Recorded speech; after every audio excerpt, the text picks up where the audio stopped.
This is the Wednesday morning test of the National Weather Service's NOAA Weather Radio Warning Alarm System. This test is normally conducted during each Wednesday morning between 11 a.m. and noon. If there is severe weather in the area or threatening the area, the test is then postponed until Thursday morning or until the next good weather day. There is no severe weather in the area at this time.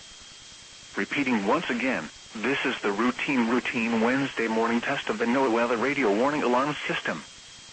This concludes the test.